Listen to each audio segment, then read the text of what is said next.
أعوذ بالله من الشيطان الرجيم بسم الله الرحمن الرحيم.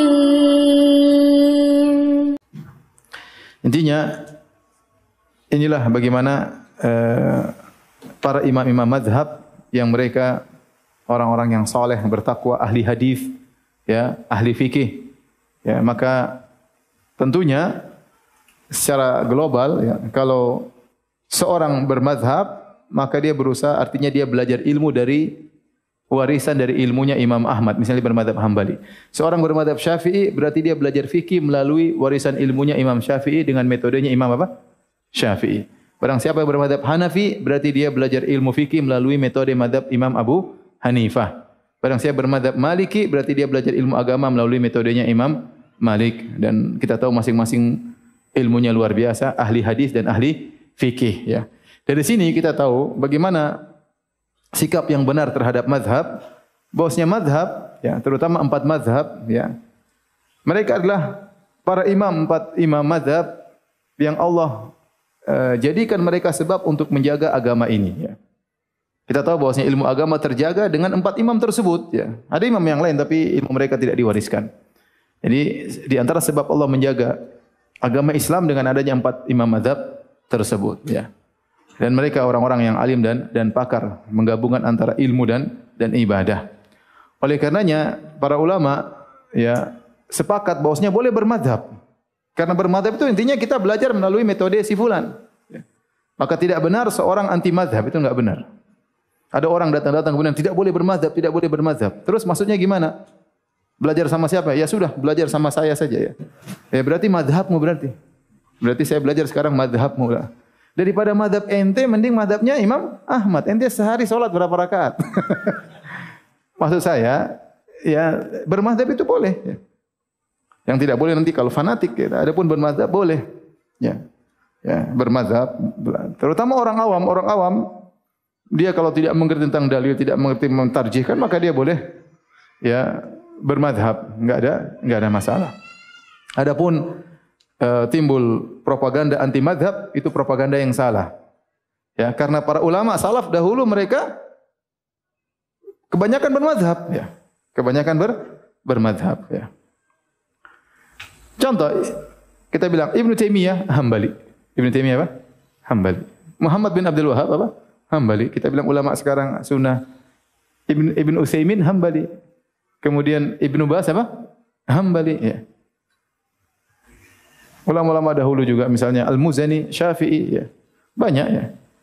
Ya, penulis-penulis buku akidah Al-Lalakai, kemudian Al-Khallal Hambali, Al-Lalakai Syafi'i, ya. Banyak, ya, ahli-ahli yang menulis buku-buku akidah, mereka rata-rata bermadzhab, ya. Rata-rata bermadzhab. Oleh karenanya tidak boleh kita mencela mazhab dan tidak mengapa seorang berafiliasi kepada mazhab. Saya bermazhab demikian. Artinya saya belajar fikih dengan metode seperti ini. Itu enggak ada masalah, ya. Bahkan para ulama mengatakan kalau ingin belajar fikih, sebaiknya belajar fikih mazhab terlebih dahulu supaya kita tahu betul bagaimana metodenya. Setelah itu kalau kita sudah punya ilmu, kita boleh banding-bandingkan. Itu cara belajar metode fikih yang terbaik, ya. Baik. Yang tidak boleh bagaimana? Yang tidak boleh ta'assub, fanatik, seperti berkata bahwasanya, ya, saya akan tetap Hambali, ya, misalnya sampai saya mati pun saya akan tetap apa? Hambali. Saya tidak mau berubah sama sekali ke mazhab yang lain misalnya. Ini tentu berlebih-lebihan, ya.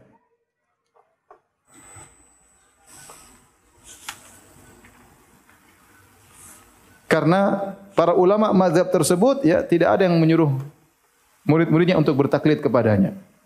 Seperti ada seorang ulama pernah berkata, "Ana hambaliyun ma hayitu wa in amut fa wasiyati linnasi an yatahambalu." Aku adalah seorang bermazhab Hambali. Selama aku masih hidup aku Hambali. Kalau aku mati pun aku Hambali.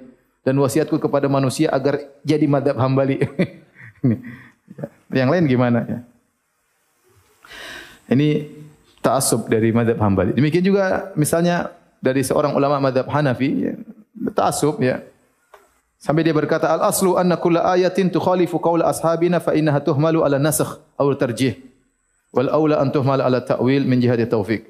Hukum asalnya setiap ayat yang menyelisih pendapat ulama-ulama kami Hanafi maka dianggap mansuh atau harus ditarjih, dikalahkan, atau yang lebih utama untuk ditakwil. Ini ada bentuk apa? Fanatik ya. Lebih daripada itu, pernah timbul fanatik luar biasa sampai terjadi permusuhan, sampai sebagian ulama Hanafi berfatwa tidak boleh menikah dengan wanita dari mazhab apa? Syafi'i, atau tidak boleh menikah dengan lelaki dari mazhab Syafi'i. Sebagian ulama Hanafi berfatwa seorang perempuan Hanafi tidak boleh menikah dengan lelaki Syafi'i, tidak boleh. Tapi kalau sebaliknya boleh. Lelaki Hanafi boleh nikah sama wanita apa? Syafi'i, karena dikiaskan dengan ahlul kitab. Artinya ini fanatik, boleh sampai ribut. Intinya fanatik tidak benar. Contoh di antara bentuk fanatik mengatakan kita harus bermadhab dan tidak boleh keluar dari madhab tersebut. Ini juga tidak boleh. Kalau ente sudah Syafi'i, enggak boleh keluar dari Syafi'i. Semua gerakan ente dari A sampai Z harus bermadhab apa? Syafi'i. Ini juga tidak ada dalilnya sama sekali. Ya. Karena lihat, para ulama madhab banyak. Kenapa ente harus ikatkan saya dengan Syafi'i? Imam Syafi'i rahimahullah ta'ala maksum seperti Nabi? Tidak. Imam Syafi'i saja mengalami perubahan pendapat. Dia dulu punya qaulul qadim waktu di Baghdad, kemudian dia rubah menjadi qaulul jadid waktu beliau pergi ke Mesir. Dia saja berubah pendapat. Imam-imam yang lain pun demikian. Imam Ahmad dalam satu masalah terkadang 5 riwayat. Kadang ngomong begini, kadang ngomong kadang. Dia berubah-berubah. Ya. Dan mereka semua berwasiat, la tuqalliduni wa la tuqallidu Malikan wa la Syafi'iyan. Jangan kau taklid kepada saya, jangan. Enggak usah jauh-jauh. Imam Syafi'i punya murid namanya Al-Muzani. Al-Muzani punya namanya kitab Mukhtasar Al-Muzani. Dalam kitab Mukhtasar Al-Muzani, Al-Muzani menyampaikan bahwasanya di antara wasiat Imam Syafi'i rahimahullahu taala yaitu tidak boleh bertaklid kepadanya ya. Oleh karenanya kata Al-Muzani dalam Mukhtasar Al-Muzani ma'a i'lamiyati nahyihi an taqlidihi wa taqlidi ghairihi. Dengan peringatan dari Imam Syafi'i untuk melarang bertaklid kepadanya dan bertaklid kepada selain Imam Syafi'i. Jadi semua ulama mazhab melarang untuk taklid dan melarang untuk mentaklid terhadap dirinya sendiri. Ya. Imam Malik pernah diminta untuk muwatta'nya dijadikan hukum di negeri di zaman dia. Dia bilang enggak. Muwatta'at katsira yang tulis buku hadis banyak, bukan cuma saya saja. Paham? Dia tidak mengatakan, oh iya silakan. Enggak. Abu Hanifah rahimahullah, kenapa meninggal dunia? Dia disuruh jadi mufti, enggak mau. Ya, enggak mau sampai disiksa oleh Ibnu Hubairah, dipukul, dicambuk 100 kali. Tidak mau. Setiap hari 10 kali cambukan. Tidak mau jadi mufti. Artinya apa? Dia tidak mau orang taklid sama dia. Dia tahu dia mungkin salah. Ya, maka tidak mau jadi mufti. Kemudian juga di zaman Abu Ja'far Al-Mansur disuruh juga jadi mufti. Dia tidak mau. Akhirnya di penjara, meninggal di penjara. Itu Abu Hanifah rahimahullah ta'ala. Yang kalau bilang sama kita ini batu jadi emas, bisa jadi emas. Dengan dalilnya. Saking apa? Cerdasnya ya. Jadi maksudnya kalau taklid tidak boleh. Tapi seorang bermadzhab boleh saja. Oleh karenanya sebagian ulama mereka bermadzhab tapi mereka tidak taklid buta ya. Terkadang mereka menyelisih mazhab mereka ya. Contohnya Nawawi rahimahullahu taala ya, terkadang menyelisih ulama perkataan yang masyhur dari mazhab Syafi'i. Dia ulama Syafi'i ya. Al-Muzani menyelisih Imam Syafi'i. Enggak usah jauh-jauh. Imam Syafi'i muridnya siapa? Imam Malik. Tapi Imam Syafi'i tidak jadi Maliki. Gampangannya sederhana. Imam Syafi'i muridnya siapa? Imam Malik. Tadi sudah kita gambarkan. Dan Imam Syafi'i tidak menjadi seorang Malikiyah. Imam Ahmad belajar sama Imam Syafi'i. Tapi Imam Ahmad tidak menjadi apa? Syafi'i. Imam Syafi'i juga belajar sama Muhammad bin Hasan al-Syaibani, Hanafi. Tapi Imam Syafi'i tidak menjadi Hanafi. Muhammad bin Hasan al-Syaibani belajar sama Imam Malik. Tidak jadi Maliki. Bahkan dia apa? Hanafi. Abu Yusuf dan Muhammad bin Hasan al-Syaibani betapa sering menyelisih Imam Abu Hanifah.